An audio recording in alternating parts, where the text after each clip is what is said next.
Bonjour à toutes et à tous et bienvenue sur French Coder. Bienvenue dans ce nouveau tutoriel complet où je vais vous apprendre à créer un simple site moderne en HTML et CSS. Donc voilà, comme vous pouvez le voir à l'écran, vous avez l'aperçu du site que nous allons réaliser. Donc bien évidemment ici ce n'est pas un vrai site qui existe, c'est juste un fake site si vous voulez que j'ai créé pour le tutoriel. Donc ici comme vous pouvez le voir au niveau de la page on a donc ici un logo au niveau de la barre de navigation avec quelques onglets. Voilà. Ensuite, on a un header, c'est-à-dire un en-tête, avec ici donc une petite présentation de l'entreprise, avec ici un petit bouton au milieu. Alors ensuite, on a quelques cartes. On a deux cartes avec notre environnement, avec une petite description et un petit bouton lire plus. Ensuite, on a une autre carte, pareil. Et enfin, donc on a un footer, c'est-à-dire un pied de page, avec ici donc le copyright, avec le nom de l'entreprise, etc. que vous connaissez déjà. Et ensuite, ici, donc on a nos petits boutons vers les réseaux sociaux.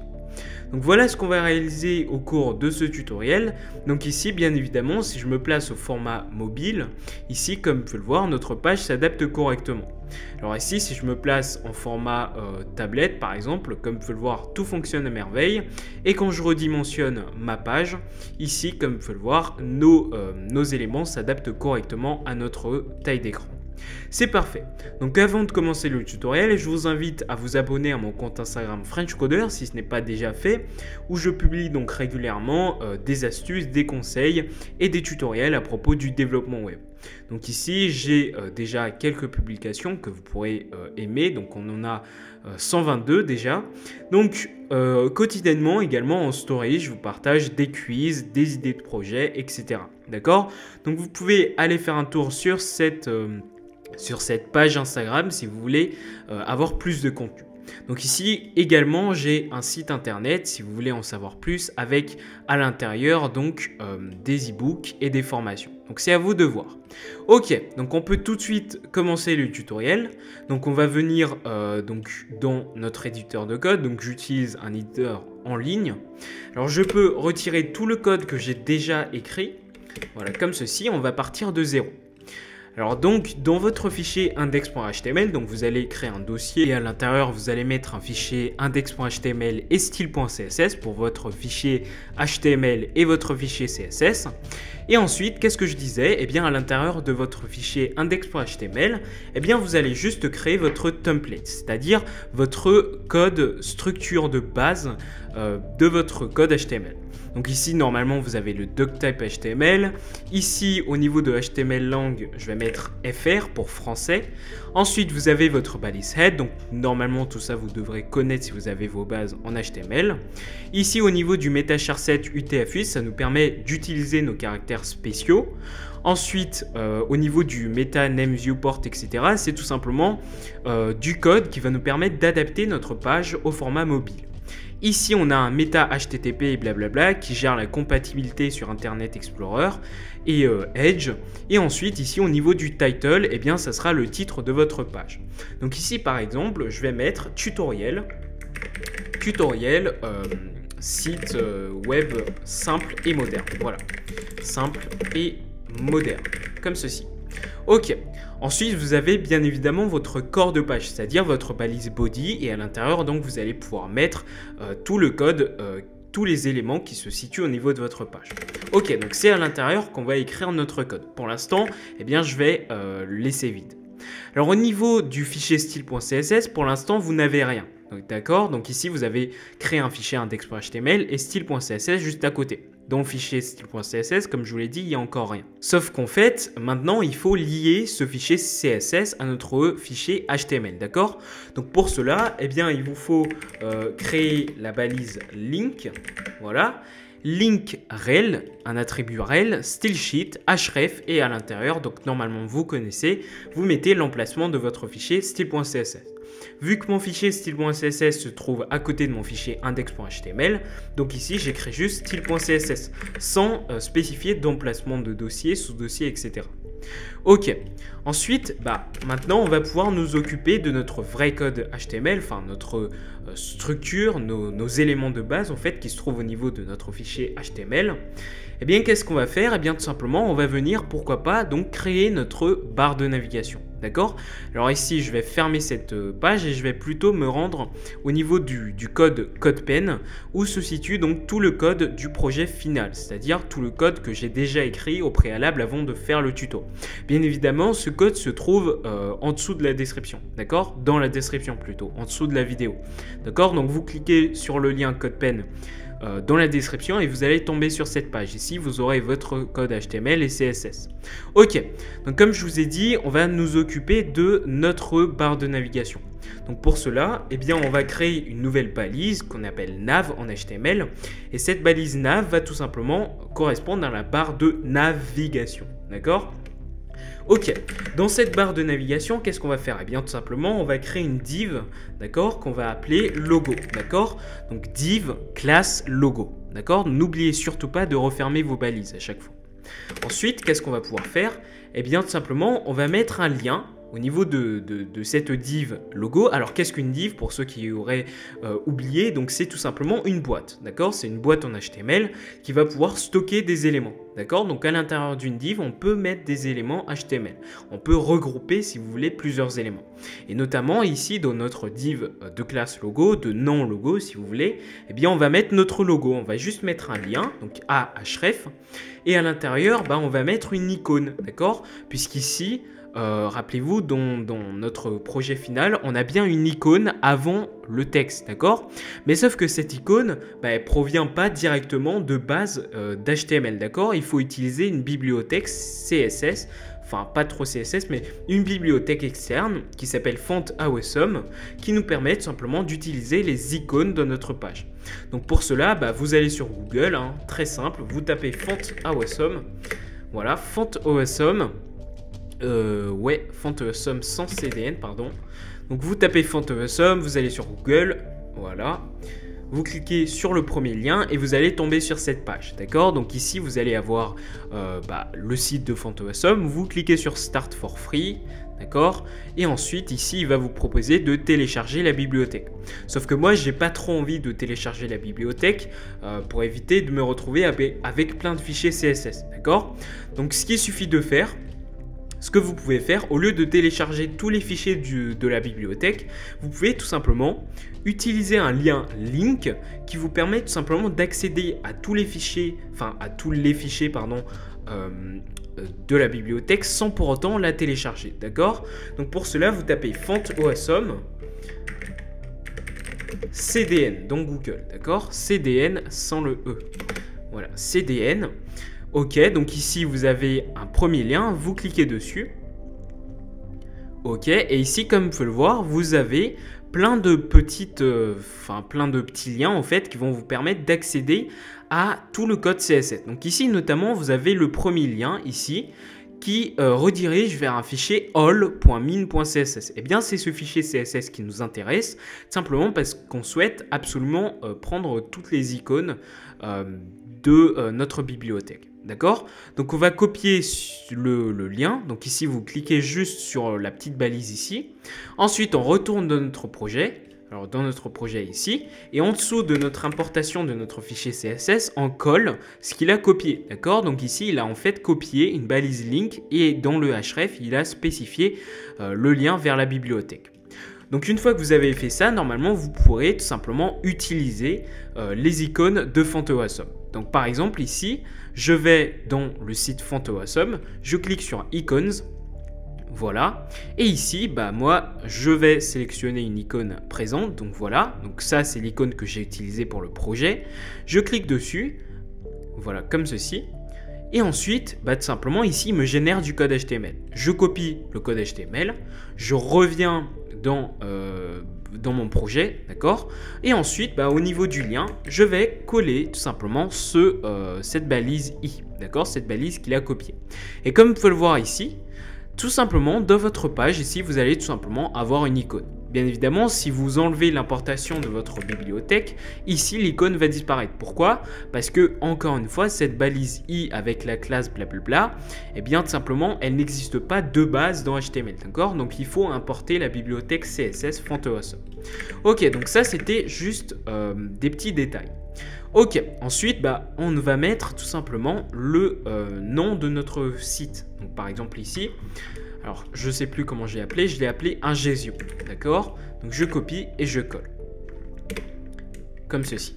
Donc maintenant, si j'actualise ma page, comme vous pouvez le voir ici, on a bien donc l'icône avec le nom du site, un Gesio. Ok, donc je vais juste redimensionner tout ça pour bien voir les changements. Comme vous pouvez le voir ici, j'ai juste créé une div avec à l'intérieur un lien, blablabla, avec notre texte. Ok, je vais juste mettre un espace avant. Ok, super. Donc une fois qu'on a créé notre div de classe logo, on va pouvoir créer nos onglets en fait. D'accord? Donc ici, au niveau de la barre de navigation, on a bien évidemment des onglets. Sinon, ça ne sert à rien d'avoir une barre de navigation. Alors, je vais créer une nouvelle div juste en dessous que je vais appeler onglet. D'accord? Et cette div onglet va nous permettre de stocker tous nos onglets, tout simplement.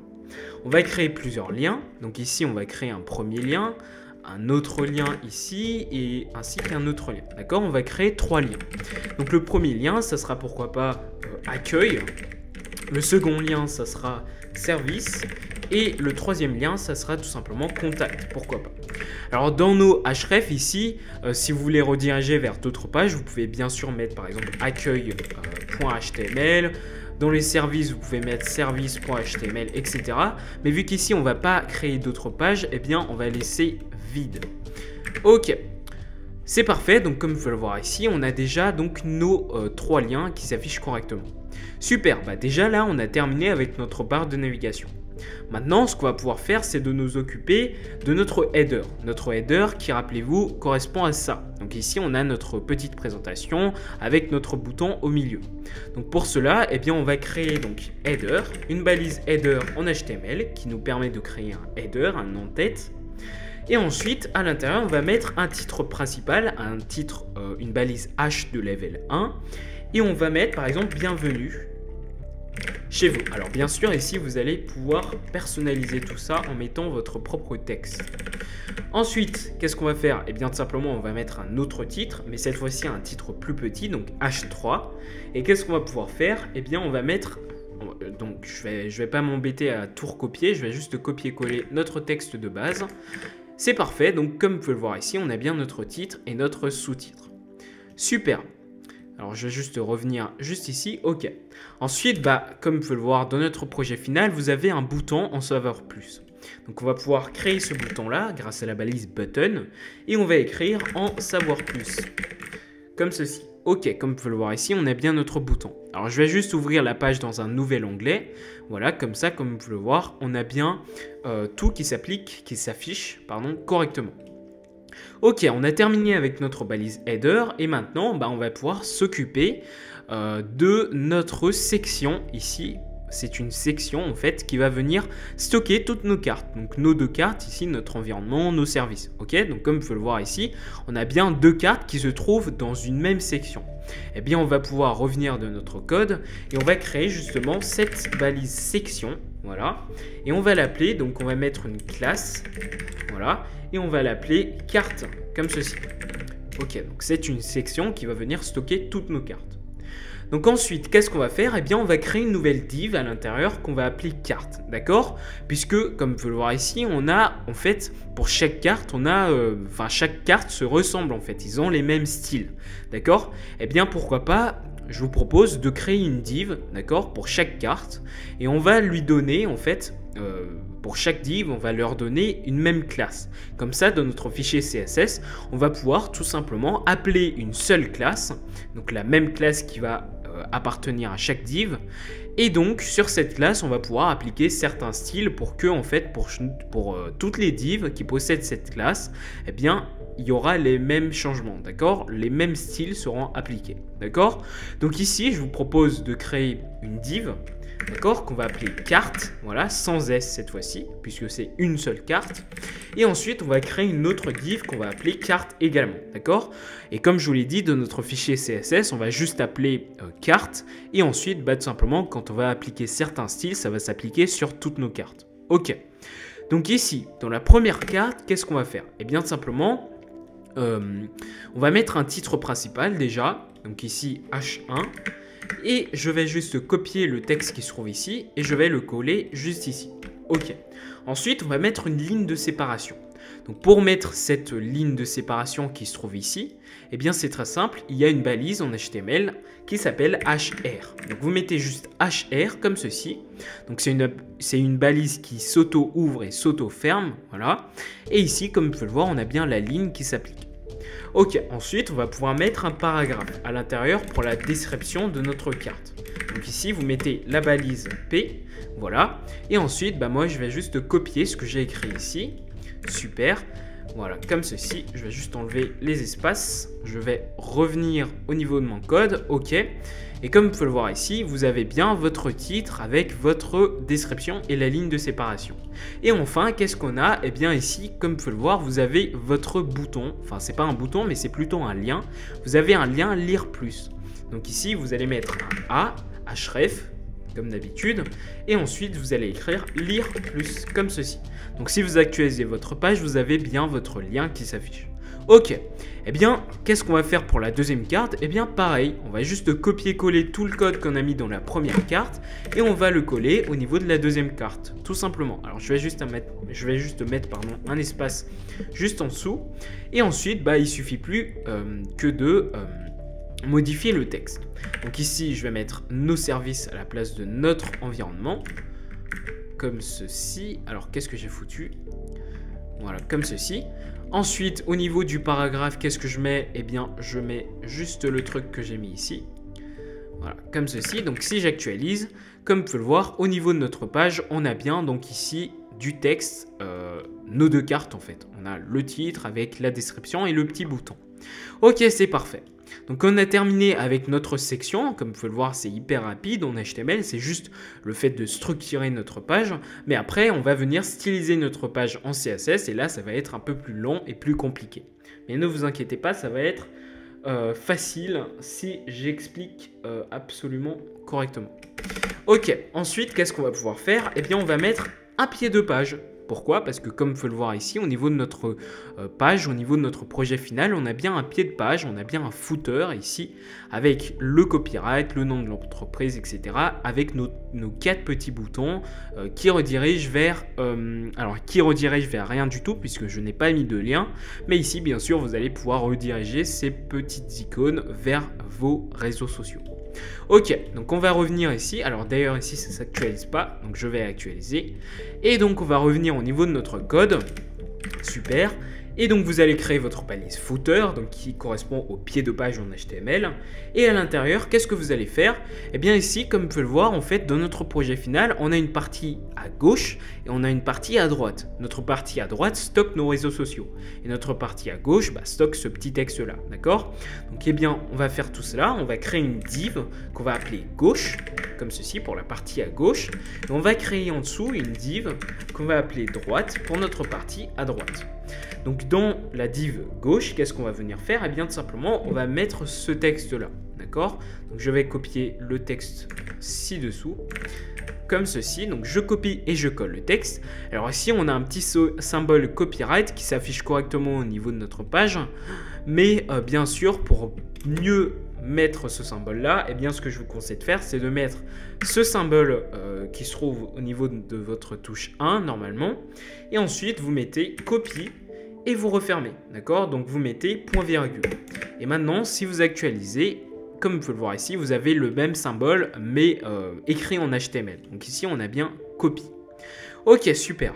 Ensuite, qu'est-ce qu'on va pouvoir faire aussi? Eh bien, au niveau de notre div droite qui stocke nos réseaux sociaux, eh bien, on va vouloir mettre ici nos boutons, nos icônes de réseaux sociaux, d'accord?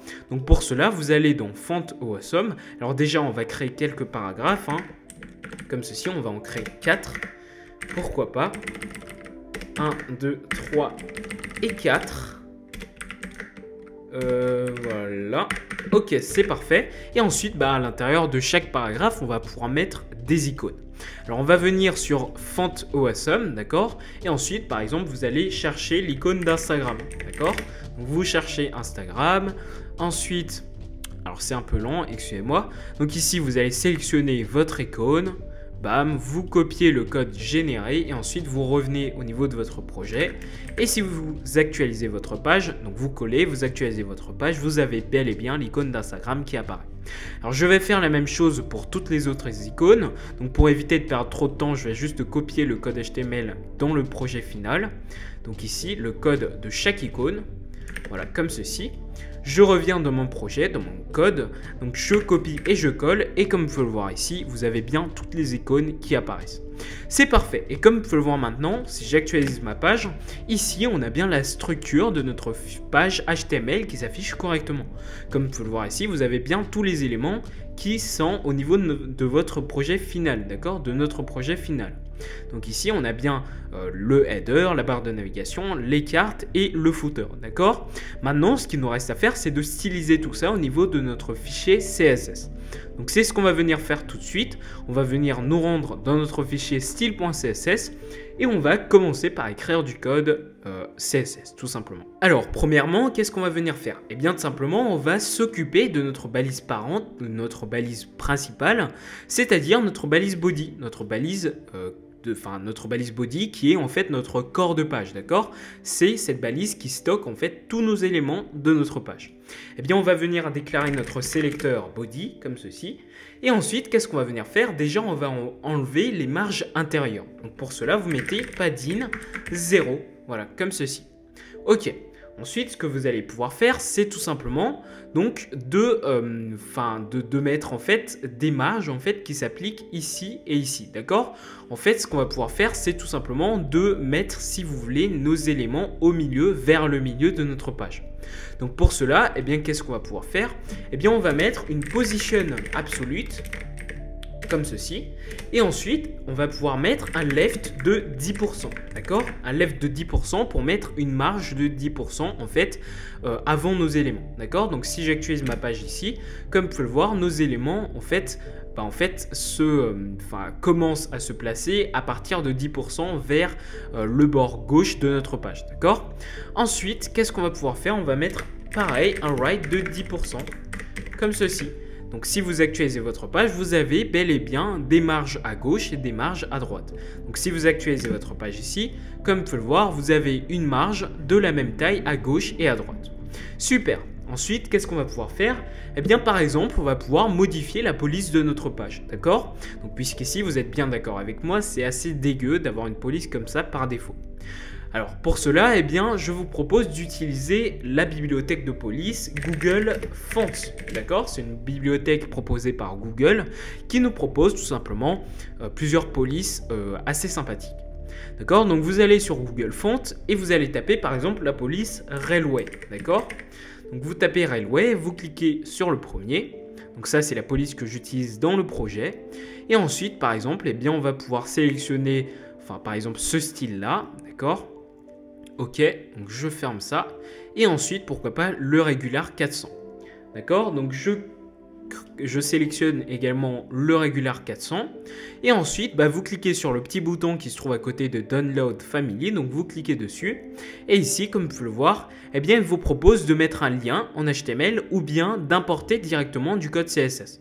Donc moi, je préfère importer du code CSS. Donc je copie le code qui est généré et je le colle tout simplement dans mon fichier CSS.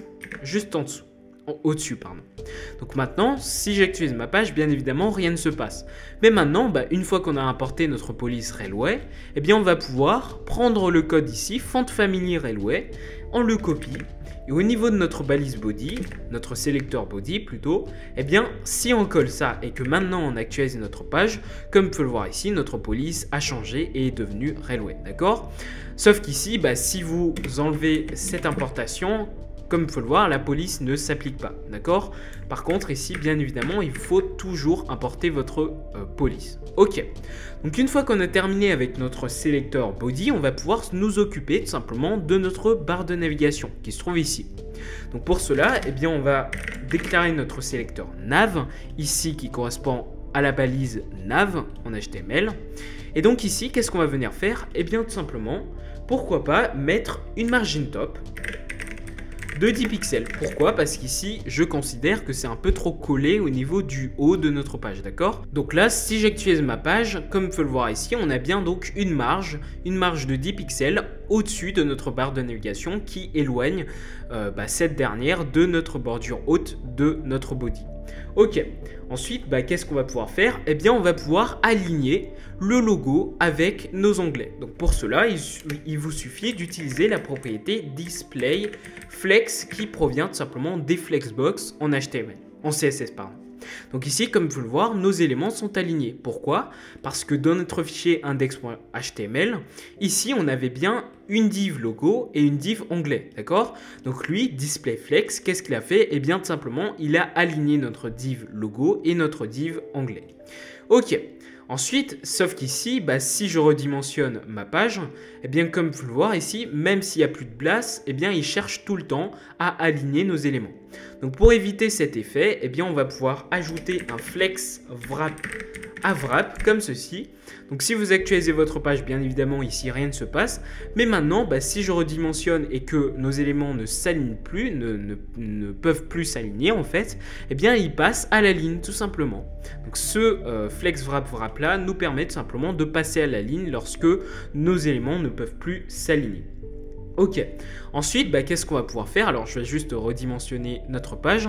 Ici, moi, ce que je veux, c'est mettre un espace entre le logo et nos onglets, d'accord? Donc, pour cela, vous mettez tout simplement un justify content à space between, pardon. Donc, space between. Donc, si vous actualisez votre page, comme vous pouvez le voir, vous avez un grand espace entre le logo et nos onglets. Donc, si j'actualise ma page au format ordinateur, comme vous pouvez le voir, ici, on a bien l'espace qui s'applique correctement. Donc là, comme vous pouvez le voir, notre barre de navigation commence à prendre forme. Maintenant, qu'est-ce qu'on va venir faire? Eh bien, tout simplement, je sais pas, par exemple, on va pouvoir modifier notre logo. Donc, pour cela, vous spécifiez nav, donc, puisque notre logo se trouve bien dans notre barre de navigation.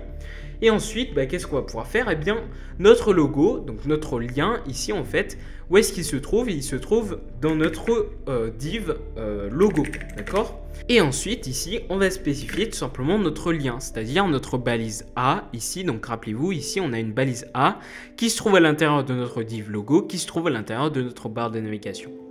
Donc ici, on spécifie bien notre balise A, ok, notre sélecteur A.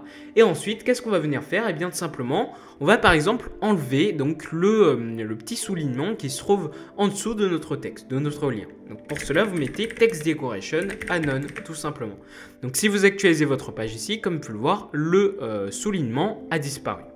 Ensuite, eh bien, on va pouvoir, pourquoi pas, modifier la couleur du texte. Donc, par exemple, ici, on va pouvoir le mettre en noir. Donc, pour cela, vous allez mettre la propriété color et vous allez mettre à black, tout simplement, pour mettre le texte en noir. Et comme vous pouvez le voir ici, on a bien la couleur du texte qui s'est modifiée. Ok, une fois qu'on a terminé avec notre logo, eh bien on va pouvoir nous occuper de nos onglets. Donc pour cela, on va tout simplement déclarer nav, cette fois-ci, plus la div logo, mais bien la div onglet, comme ceci. Alors onglet, comme ceci. Et ensuite, ici, on va venir spécifier également tous nos liens qui se trouvent dans notre div onglet, qui se trouvent dans notre balise nav. Ok, donc qu'est-ce qu'on va venir faire? Eh bien tout simplement, on va également enlever la petite text decoration ici. On va mettre à none, comme ceci. Et ensuite, qu'est-ce qu'on va pouvoir faire? Eh bien, on va modifier la couleur. On va mettre, cette fois-ci, à une couleur grise, donc qui correspond au code hexadécimal 555-454, si je ne me trompe pas. Donc, si vous actualisez votre page, ici, comme vous pouvez le voir, la couleur se modifie en gris. Ok, ensuite, qu'est-ce qu'on va pouvoir faire? Par exemple, on va mettre donc un espacement entre chaque onglet, d'accord? Donc pour cela, il suffit de mettre une marge extérieure à droite de 10 pixels, pourquoi pas, entre chaque onglet pour pouvoir, pourquoi pas, mettre un espacement entre ces liens-là. D'accord? Donc vous mettez margin right, une marge extérieure à droite de 10 pixels, comme ceci. Donc si vous actualisez votre page, ici vous avez bien donc cet espacement entre chaque onglet. C'est parfait, mais maintenant ce qu'on va pouvoir faire aussi, c'est de mettre cet effet-là. Donc lorsque je place mon curseur au-dessus de chaque lien dans mon projet final, eh bien leur couleur se modifie et on a bien le text decoration qui revient. Donc pour cela, eh bien qu'est-ce qu'on va pouvoir faire? Eh bien tout simplement, on va pouvoir mettre le même code, donc anglais A comme ceci, mais cette fois-ci on lui dit de détecter lorsque l'utilisateur va placer son curseur au-dessus de chaque lien. Donc ici il faut mettre 2 points over comme ceci. Super. Et ensuite, maintenant, on va pouvoir mettre nos effets qu'on souhaite appliquer lorsque l'utilisateur place son curseur au niveau de chaque lien. Donc pour cela, on va mettre un text decoration. Voilà, on va remettre en fait le text decoration qui était tout à l'heure. Et c'était à underline pour mettre un soulignement. Et ensuite, on va pouvoir mettre une couleur en noir lorsque l'utilisateur va placer son curseur au-dessus de nos liens. Donc si maintenant je place mon curseur au-dessus de chaque lien, alors ici, rien ne s'applique, c'est juste qu'il n'a pas actualisé ma page, mais maintenant, si je place mon curseur, comme vous pouvez le voir ici, on a bien donc nos effets, donc la couleur de chaque lien devient noire, et ensuite on a bien le text decoration underline qui s'affiche. Super, et bien maintenant on a terminé avec la barre de navigation. Donc une fois qu'on a terminé avec la barre de navigation, on va pouvoir passer au header, c'est-à-dire à notre en-tête. Donc pour cela, on va faire header, donc on va sélectionner notre balise header, notre sélecteur header. Et qu'est-ce qu'on va venir faire? Par exemple ici, on va pouvoir mettre une marge au-dessus de notre header pour espacer notre barre de navigation de notre header. Donc pour cela, on va mettre par exemple un margin top, voilà, de 30 pixels, comme ceci. Donc si j'actualise ma page, on a bien la marge de 30 pixels qui s'applique. Donc si je me place en format ordinateur, comme vous pouvez le voir, on a bien l'effet qui s'applique correctement avec notre barre de navigation de tout à l'heure. Ok, ensuite, qu'est-ce qu'on va pouvoir faire? On va venir, pourquoi pas, centrer en fait nos éléments au milieu de notre page, d'accord? Nos éléments qui se trouvent à l'intérieur de notre header. Donc pour cela, on va pouvoir mettre un display flex. Voilà. Donc si vous actualisez votre page, alors là vous allez me dire tout s'aligne. C'est pas l'effet qu'on souhaite appliquer en fait. Donc si j'actualise ma page au niveau du format ordi, comme vous pouvez le voir ici, tout s'aligne, d'accord? Donc ça c'est pas un effet toléré. Donc pour pouvoir lui dire d'empiler en fait nos éléments au lieu de les aligner, il y a une propriété qui se nomme flex direction à colonne. Donc vous mettez colonne comme ceci qui nous permet tout simplement d'empiler nos éléments. Alors sauf qu'ici vous allez me dire ça sert à quoi de mettre display flex? Tout simplement ça nous permet d'utiliser la propriété align items qui vient justement des flexbox. Donc ici vous mettez align items, vous mettez center pour centrer nos éléments. Donc ici comme vous pouvez le voir, notre titre a bien été centré avec notre bouton. Et ensuite, qu'est-ce qu'on va pouvoir faire? Alors, sauf qu'ici, comme vous pouvez le voir, ici, notre sous-titre, en fait, n'est pas centré. Donc, ce qu'on va pouvoir faire aussi, c'est de mettre un texte. Alors, je vais juste descendre. Ici, on va pouvoir mettre un text align à center qui nous permet tout simplement d'aligner, de centrer, en fait, notre titre. Donc ici, si j'actualise ma page, comme vous pouvez le voir ici, on a bien le titre qui est également centré au niveau de notre page. Alors maintenant, si je reviens au niveau de mon projet final, comme vous pouvez le voir ici, on a un effet en fait qui fait ressortir notre header. Donc ici en fait cet effet nous vient tout simplement du fait que j'ai mis des ombres autour de notre header, ce qui nous permet de mettre un effet qui ressort en fait de la page, d'accord? Donc ces ombres là sont dues à ce code là, d'accord? Box shadow, box shadow, box shadow, d'accord? Donc je vais juste copier le code que j'ai effectué ici, d'accord? Voilà, je vais le coller au niveau de notre sélecteur header. Et maintenant, comme vous pouvez le voir ici, on a bien cet effet d'ombre, cet effet qui ressort en fait au niveau de notre header, d'accord? Alors là, vous allez me dire, tu as juste copié-collé en fait de ton projet final et tu nous expliques rien du tout. En fait, vous n'avez pas totalement tort. Ce que j'ai fait, c'est que je suis allé sur Google, j'ai tapé Shadow CSS Generator, d'accord?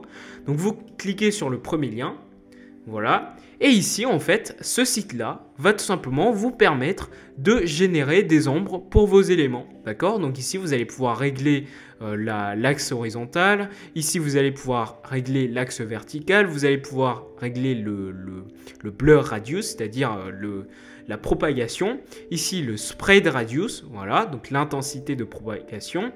Ensuite, ici, vous avez la couleur de l'ombre.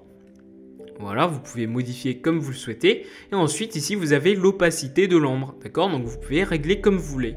Et enfin, donc ici, vous allez avoir la possibilité de copier le code qui a été généré. D'accord? Donc ici, ce que j'ai juste fait pour générer cette ombre-là, c'est que je suis allé sur ce site Box Shadow CSS Generator et j'ai généré de l'ombre. Alors, bien évidemment, vous pouvez vous-même créer vos propres ombres en modifiant les propriétés qui se trouvent là. Mais moi, j'ai pas envie de perdre trop de temps à faire ça, donc j'ai juste utilisé le code de ce site. Ok, donc qu'est-ce qu'on va pouvoir faire ensuite? On va pouvoir, alors comme il faut le voir ici, nos éléments sont un peu trop collés au niveau de nos bordures de notre header. Donc pour en fait décoller ces éléments, si vous voulez, pour aérer notre header, eh bien ce qu'on va pouvoir faire, c'est de mettre des marges intérieures à notre header. Donc pour cela, vous mettez padding et par exemple, vous mettez des marges intérieures de 20 pixels. Donc normalement ici, à l'intérieur de votre header, vous allez avoir des marges qui s'appliquent. D'accord? Donc si j'actualise ma page, comme il faut le voir ici, on a des marges à l'intérieur de notre header qui se sont appliquées. Ok, donc maintenant, si j'actualise mon format ordinateur, c'est parfait. Alors ici, par contre, notre sous-titre, il est un peu trop éloigné de notre titre principal. Donc pour le remonter, d'accord, ce qu'on va pouvoir faire, c'est de déclarer déjà ce titre-là qui se trouve à l'intérieur de notre header. Donc vous mettez header h3 qui correspond à notre titre h3 ici, d'accord. Donc ici, vous spécifiez h3 et ensuite, ce que vous allez faire, c'est tout simplement de diminuer la marge extérieure en haut de ce titre-là, d'accord. Donc pour cela, par exemple, vous allez mettre margin top moins 10 pixels qui permet de réduire la marge, d'accord? Donc comme il faut le voir ici, si j'actualise ma page, on a bien le titre qui est remonté. Ok, ensuite, ce qu'on va pouvoir faire, c'est tout simplement de nous occuper de notre bouton. Donc pour cela, vous mettez header button, comme ceci. Et ensuite, ce qu'on va pouvoir faire, c'est de modifier, pourquoi pas, la couleur d'arrière-plan. Donc je vais mettre en black, comme ceci. Ensuite, par contre, ici, on va plus le texte. Donc ici, vous mettez color white pour mettre la couleur du texte en blanc. Ensuite, par exemple, je vais modifier la taille du texte. Donc pour cela, vous mettez font size à 20 pixels, pourquoi pas. Ok. Ensuite, on va pouvoir mettre, pareil, des marges intérieures à l'intérieur de notre bouton, pourquoi pas de 20 pixels. Donc ici, qu'est-ce qu'on va pouvoir faire? Eh bien, on va rajouter padding 20 pixels. Comme ceci. Et comme vous pouvez le voir ici, on dirait que notre bouton a grossi. En fait, on a juste mis des marges à l'intérieur de notre bouton de 20 pixels. Et ensuite, on va enlever la bordure qui se trouve autour de notre bouton. Donc vous allez mettre border none. Comme ceci. Alors, j'arrive pas à écrire. Comme ceci, donc border none. Et comme vous pouvez le voir ici, les bordures se sont retirées. Et ensuite, qu'est-ce qu'on va pouvoir faire? On va mettre un outline none. Pourquoi? Tout simplement parce que quand vous cliquez sur votre bouton, eh bien vous avez une bordure rouge qui apparaît, d'accord? Donc cet effet est dû à l'outline, d'accord? Donc pour enlever l'outline, eh bien il vous suffit de mettre outline none, tout simplement. Donc si vous actualisez votre page, si vous cliquez sur votre bouton, ici on n'a plus la bordure rouge qui apparaît. Et enfin, qu'est-ce qu'on va pouvoir faire? Eh bien par exemple, on va pouvoir modifier le curseur de l'utilisateur lorsqu'il se place au-dessus du bouton. Donc par exemple, on va le mettre en un pointeur. Donc ici, vous mettez curseur, pointeur, comme ceci. Donc si vous actualisez votre page maintenant et que vous placez votre curseur au niveau de votre bouton, ici, comme vous le voyez, il devient un pointeur. Ok, donc voilà, on a terminé avec ce bouton. Par contre, ici, on n'a pas totalement terminé parce que si vous revenez dans votre projet, enfin si je reviens dans mon projet final, ici, comme vous pouvez le voir, lorsque je place mon curseur au niveau du bouton, eh bien la couleur se modifie, la couleur du bouton. Eh bien pour cela, il vous suffit, comme pour les liens de la barre de navigation, eh bien on va pouvoir appliquer la pseudo-classe over. Donc ça s'appelle une pseudo-classe, le $over. Ok.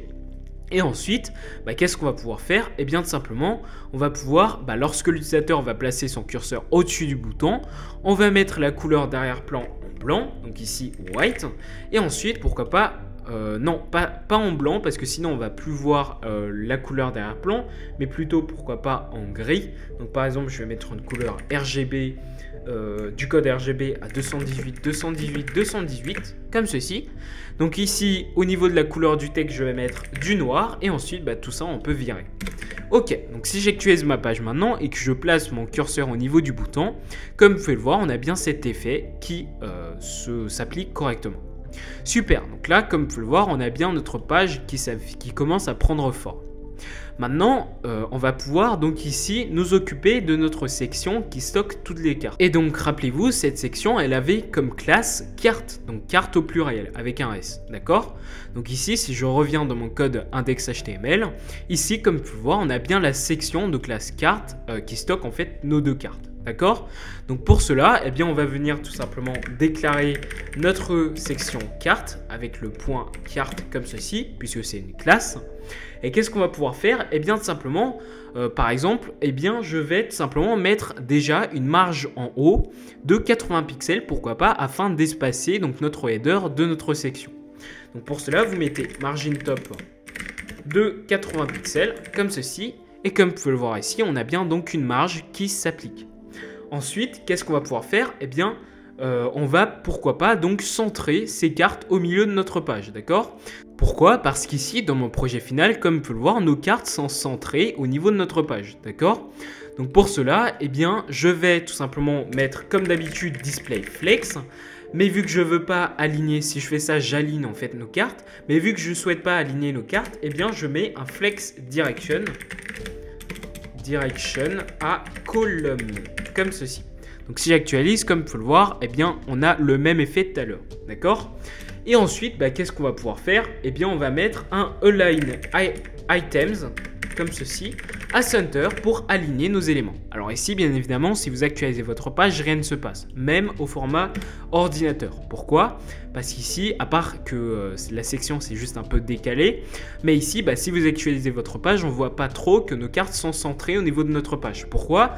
Parce qu'en fait, notre largeur, la largeur de chaque carte qui se trouve ici, en fait, elles sont trop grandes. Elles prennent la totalité de notre div carte au pluriel. D'accord? Donc, pour voir les changements, eh bien, il va falloir tout simplement redimensionner les cartes pour bien constater que en fait, notre div c'est bien centré, notre section plutôt c'est bien centré au milieu de notre page. Donc pour cela, comme je vous l'ai dit, on va venir redimensionner la taille de nos cartes. D'accord? Donc pour cela, eh bien, qu'est-ce qu'on va venir faire? Eh bien, on va appeler carte. Donc nos cartes se trouvent toujours dans la section carte au pluriel. Mais ici, on va spécifier nos cartes. D'accord? Cartes sans S cette fois-ci, puisque, rappelez-vous, ce sont ces divs-là qui stockent nos deux cartes. D'accord? Ensuite, qu'est-ce qu'on va venir faire? Eh bien déjà, on va mettre un max width, c'est-à-dire une largeur maximale à ne pas dépasser, d'accord? Donc cette largeur maximale va nous permettre simplement de voir les effets, d'accord? Donc ici, vous mettez max width pour largeur maximale et vous allez mettre par exemple du 600 pixels. Donc là, bien évidemment, si je me place au format mobile, rien ne se passe puisque la largeur maximale n'est pas atteinte, d'accord? Donc ici, pareil, si je me place au format vraiment mobile, ici, on n'a pas de changement. Mais par contre, ici, si je me place au format ordinateur, j'actualise ma page. Et comme vous pouvez le voir ici, on a bien nos cartes qui sont centrées au milieu de notre page, puisque tout simplement ici, leur largeur maximale ne prend plus la totalité de notre section, d'accord, de la largeur de notre section. D'accord? Donc ici, on voit bien les changements puisqu'on a redimensionné nos cartes, tout simplement. Ok, ensuite, qu'est-ce qu'on va pouvoir faire? Eh bien, tout simplement, on va en profiter pour mettre justement les bordures que vous voyez ici, les bordures en noir au niveau de chaque carte. Donc pour cela, vous mettez border, la propriété border, et vous mettez le nombre de pixels, c'est-à-dire la largeur de notre bordure. Donc ici, par exemple, on va mettre 3 pixels. Ensuite, en second paramètre, il va vous demander solide. Ok, donc vous mettez solide. Et en troisième paramètre, ici, vous allez mettre quoi? Vous allez mettre la couleur de votre bordure. Vous allez mettre black, par exemple, pour mettre en noir. Donc si vous actualisez votre page, comme vous pouvez le voir, on a bien les bordures au niveau de chaque carte. Alors sauf qu'ici, nos cartes, elles sont un peu dégueulasses. Elles sont collées, elles sont... les éléments sont collés au niveau des bordures de la carte. Ici, on n'a pas d'espace qui sépare nos deux cartes, etc. Ne vous inquiétez pas, on va modifier tout ça. Donc on va le faire tout de suite. On va tout simplement, pourquoi pas, déjà séparer nos deux cartes. Donc il suffit de mettre une marge en dessous de notre première carte pour pouvoir espacer nos deux cartes. Donc pour cela, vous mettez margin bottom, comme ceci. Vous mettez par exemple du 40 pixels. D'accord? Donc si vous actualisez votre page ici, donc comme vous pouvez le voir, vous avez bien une marge qui s'applique. Ensuite, ce qu'on va pouvoir faire, c'est de mettre une marge à l'intérieur, cette fois-ci, de chaque carte. Donc pour cela, vous allez mettre un padding, pourquoi pas de 20 pixels. Donc si vous actualisez votre page, ici, vous avez bien la marge qui s'applique. Et comme vous pouvez le voir ici, on commence à avoir le même résultat qu'au niveau de notre projet final. D'accord ? Donc ensuite, une fois qu'on a fait ça, qu'est-ce qu'on va pouvoir faire? Eh bien là, comme vous pouvez le voir, vous avez en fait une grosse marge entre notre titre et la bordure haute de notre carte. Donc pour enlever cette grosse marge, eh bien qu'est-ce qu'on peut faire? Eh bien tout simplement, on peut déclarer carte, voilà, comme ceci, chaque carte. Mais cette fois-ci, on va pouvoir sélectionner notre élément H1 qui stocke donc notre titre ici, comme vous pouvez le voir. D'accord, notre élément H1 qui se trouve à l'intérieur de notre div carte. Donc ici, je spécifie notre sélecteur H1 et qu'est-ce que je vais faire? Tout simplement, je vais retirer toute la margin top, en fait, toute la marge qui se trouve au-dessus de notre titre. D'accord? Donc vous mettez margin top 0 pixel, comme ceci. Donc en faisant ça, vous allez tout simplement retirer la marge qui se trouve au-dessus de notre élément H1 qui s'applique par défaut. Et comme vous pouvez le voir maintenant, on a bien notre titre qui se place correctement au niveau de notre carte. Alors ici, on a également un petit problème. Pourquoi? Parce qu'ici, si on revient dans notre fichier HTML et que si par exemple au niveau de notre titre, je rajoute un truc en minuscule, comme ceci, donc ici, comme vous pouvez le voir, eh bien, le texte est en minuscule. Sauf que moi, je veux que notre texte soit en majuscule, même si au niveau de notre code HTML, eh bien, on a mis des minuscules. Donc pour cela, il vous suffit d'appliquer la propriété text transform, comme ceci, et vous mettez à uppercase, d'accord, qui nous permet tout simplement de mettre notre texte en capital A, c'est-à-dire en majuscule, d'accord. Donc ici, comme vous pouvez le voir, même si notre texte en HTML est en minuscule, et bien en CSS, il sera en majuscule. Donc ici, je vais juste retirer ça. Et par exemple, ici, on va pouvoir mettre notre texte, pourquoi pas en minuscule. Donc ici, notre environnement. Au niveau de votre fichier HTML, vous mettez en minuscule. Et ne vous inquiétez pas, puisque le CSS va se charger de le mettre en majuscule.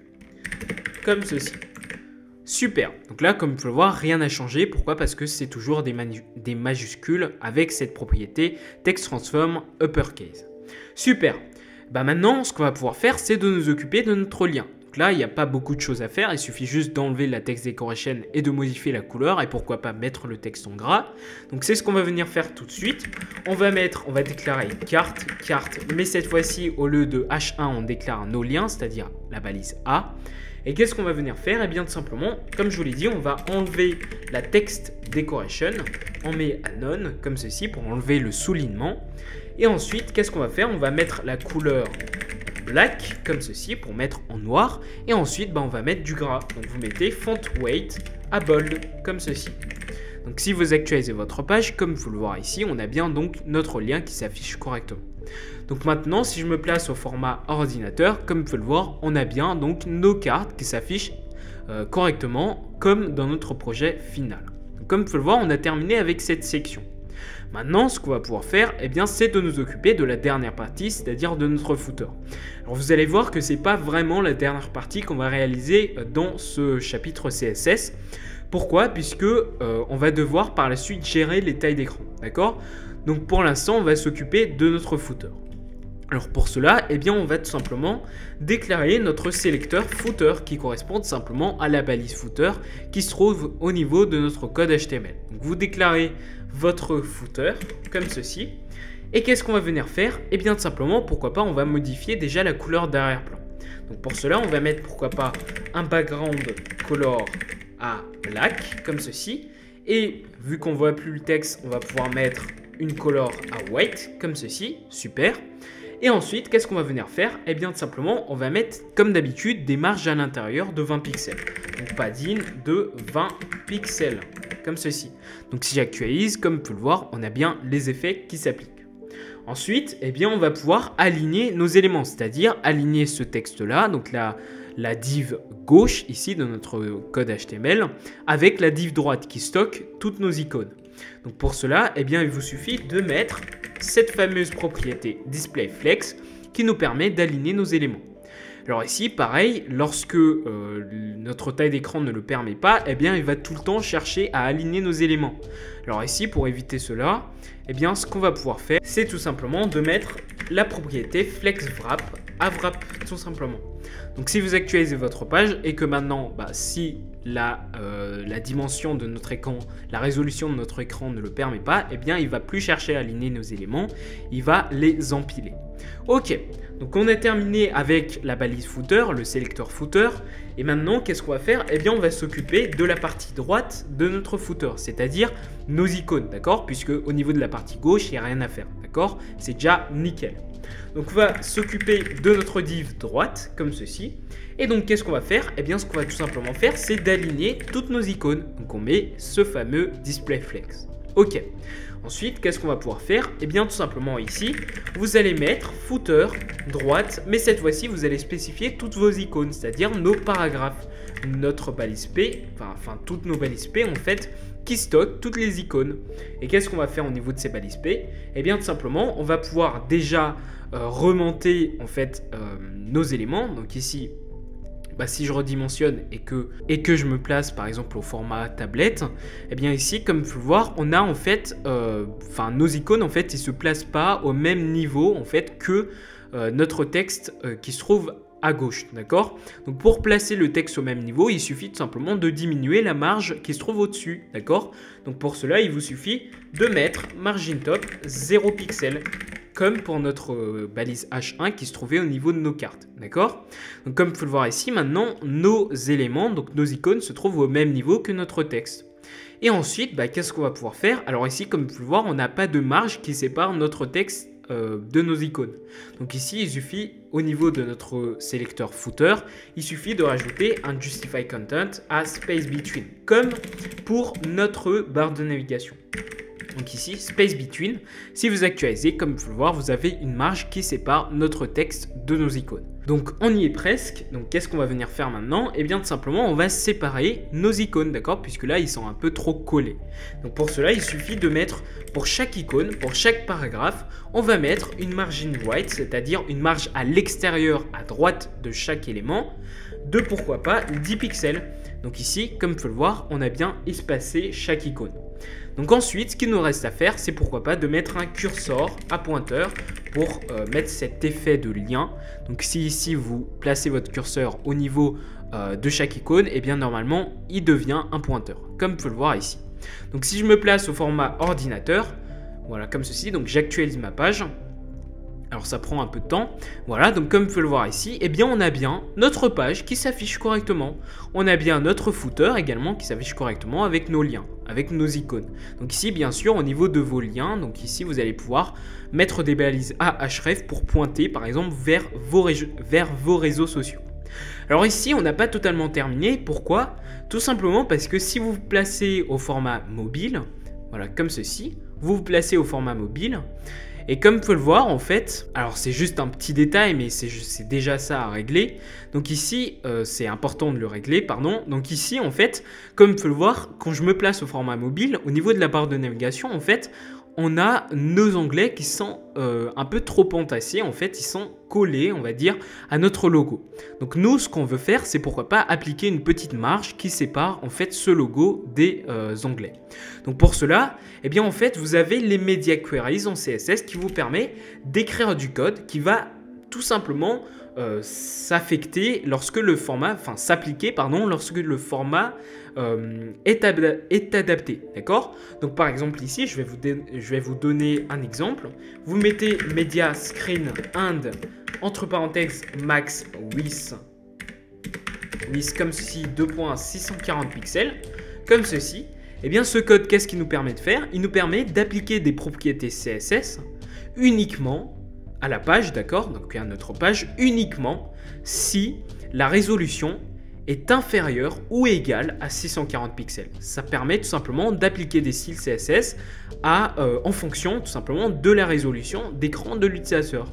Donc ici, c'est très utile. Pourquoi? Parce qu'on va pouvoir appliquer des styles lorsque par exemple l'écran de l'utilisateur, c'est un écran mobile tout simplement. Donc ici, vous mettez 640 pixels puisque c'est la résolution max, si je ne me trompe pas, ou je sais pas, mais c'est une résolution en fait mobile, d'accord? Donc ici, bien sûr, vous allez pouvoir mettre 500 pixels, etc., 650, etc., d'accord? Donc moi, je mets 640 pixels, c'est-à-dire qu'ici, nos propriétés qui vont se trouver à l'intérieur de ce code-là, tout simplement vont s'exécuter uniquement si la résolution de l'écran de l'utilisateur est inférieure ou égale à 640 pixels. Donc ici, qu'est-ce qu'on va faire? Au format mobile, qu'est-ce qu'on va faire? Comme je vous l'ai dit, on va venir tout simplement mettre un espace entre nos liens et notre logo. Donc pour cela, il suffit de déclarer nav.logo qui stocke tout simplement notre logo, c'est-à-dire notre lien du nom de l'application, du nom du site. Et ici, qu'est-ce qu'on va venir faire? Tout simplement, alors je vais me placer au format mobile pour bien voir les changements. Qu'est-ce que je vais faire ici? Tout simplement, je vais mettre une margin bottom, c'est-à-dire une marge à l'extérieur, en dessous de notre bouton, de pourquoi pas 10 pixels. D'accord? Donc pour cela, vous mettez margin bottom de 10 pixels, comme ceci. Donc si vous actualisez votre page, comme vous pouvez le voir ici, tout simplement, vous avez cette marge qui s'applique au niveau de notre barre de navigation. D'accord? Alors sauf qu'ici, en fait, en faisant ça, on a bien appliqué une marge en dessous de notre logo, d'accord, au format mobile. Mais sauf qu'en fait, si vous vous placez à un format pas mobile, mais bien entre 640 pixels et 0 pixels, donc c'est-à-dire inférieur ou égal à 640 pixels, ici, comme vous pouvez le voir, vous avez une marge, toujours, en fait, la marge, elle s'applique en dessous de notre logo, d'accord? Donc le problème, c'est que ça a appliqué une marge en plus, en fait, entre notre header et notre barre de navigation, même si, en fait, nos éléments de notre barre de navigation peuvent s'aligner, d'accord? Donc pour éviter ce problème, donc ici, si j'enlève ce code, en fait, si j'actualise ma page, comme vous pouvez le voir, notre header remonte. Pourquoi? Parce que notre marge qui s'est appliquée en dessous de notre logo, elle a disparu. D'accord? Sauf que si je remets en fait cette marge-là, d'accord, on peut constater que notre header, il descend. D'accord? Donc, c'est pas un gros problème en soi, mais c'est toujours bien de le régler. D'accord? Donc pour cela, ce qu'on va pouvoir faire, c'est tout simplement de diminuer les marges de notre header, la marge qui se trouve au-dessus de notre header. Pourquoi? Parce qu'ici, rappelez-vous, au niveau de notre code de base, on avait mis ici une margin top de 30 pixels au-dessus de notre header pour pouvoir séparer notre barre de navigation de notre header, d'accord? Donc sauf qu'ici, vu qu'on a mis une marge en dessous de 10 pixels de notre logo, ça veut dire qu'on a une marge de 40 pixels au total entre notre header et notre barre de navigation. Donc ici, ce qu'il suffit de faire, c'est tout simplement de diminuer la marge qui se trouve entre notre barre de navigation et notre header. Par exemple, on va le mettre à 20 pixels pour avoir une marge de 30 pixels, puisque 20 plus 10 pixels égale 30 pixels, donc on retrouve tout le temps la valeur de 30 pixels ici, d'accord? Donc, qu'est-ce qu'on va venir faire? Tout simplement, ici, vous mettez header, comme ceci, et vous mettez tout simplement margin top. Donc, vous modifiez la marge qui s'effectue au-dessus de notre header. Donc, vous mettez à 20 pixels. Pourquoi? Parce qu'encore une fois, ici, margin top 20 pixels plus margin bottom de 10 pixels qui s'est appliqué en dessous de notre logo, ça fait 30 pixels au total qui a en fait de marge, entre notre barre de navigation et notre header. Ok, alors ici on a un deuxième petit problème que je viens de remarquer, c'est qu'en fait dans notre projet final ici, si je me place au format mobile, d'accord, donc si je me place au format mobile ici, comme vous pouvez le voir ici en fait, alors ça fait trop, donc ici je vais quand même, alors ici sur CodePen je pense qu'on peut modifier la view, voilà, full page view, comme ceci. Si je me place, comme je vous l'ai dit, au format mobile, donc j'inspecte, voilà. Je me place ici au format mobile, comme ceci. Et comme vous pouvez le voir, en fait, au format mobile, eh ben, nos éléments, ils ne sont plus centrés au niveau de notre header, mais ils se collent en fait à la bordure gauche de notre header. Voilà. Alors que si je me place juste au-dessus, d'accord, j'augmente la résolution. Et comme vous pouvez le voir ici, en fait, nos éléments, eh ben, ils sont centrés. D'accord. Donc nous, ce qu'on veut, pour que ça soit un peu plus joli, d'accord, c'est qu'au format mobile, c'est-à-dire en dessous et à 640 pixels, eh bien, ce qu'on va pouvoir faire, c'est de coller nos éléments au bord gauche de notre header, d'accord. Donc pour cela, c'est très simple. Ici, rappelez-vous, au niveau de votre balise header, vous aviez mis un text lane à center, d'accord. Eh bien, ce qu'il suffit de faire, c'est qu'au niveau du header, lorsque la résolution est égale à 640 pixels ou est inférieure à 640 pixels, eh bien, cette propriété text lane là, eh bien, on va la mettre à left, tout simplement. Donc, si vous actualisez votre page, comme vous pouvez le voir ici, nos éléments ne sont plus centrés, à part le bouton, bien évidemment, mais ça, c'est pas grave. D'accord? Donc maintenant, si je redimensionne notre page et que je me place au-dessus de 640 pixels, comme vous pouvez le voir ici, eh bien tout simplement, nos éléments sont bien centrés. Par contre ici, si je me place au format mobile, nos éléments, eh bien qu'est-ce qu'ils font? Eh bien ils se placent sur le bord gauche de notre header. Et comme vous pouvez le voir, tout fonctionne à merveille. Et donc voilà, comme vous pouvez le constater, on a terminé notre page. Comme vous pouvez le voir ici, on a bien donc le même site, la même page, comme au niveau de notre projet final, d'accord? Comme vous pouvez le voir, tout fonctionne à merveille. On a bien la barre de navigation qui fonctionne correctement. Alors bien sûr, ici, les liens ne sont pas fonctionnels. Pourquoi? Parce qu'au niveau de Ahref, rappelez-vous, on a laissé vide. Bien évidemment, vous pouvez rediriger vers d'autres pages, d'accord? Donc ici, on a bien notre header avec notre présentation et notre bouton. Ici, on a bien nos deux cartes et finalement notre footer. Comme vous pouvez le voir ici, on a bien une page assez simple, mais plutôt moderne, qui a été réalisée rapidement et facilement en HTML et CSS. Donc cette page est bien sûr adaptable au format mobile, donc à toutes les tailles d'écran finalement. Donc ici, on a bien le format mobile qui s'adapte correctement à notre page.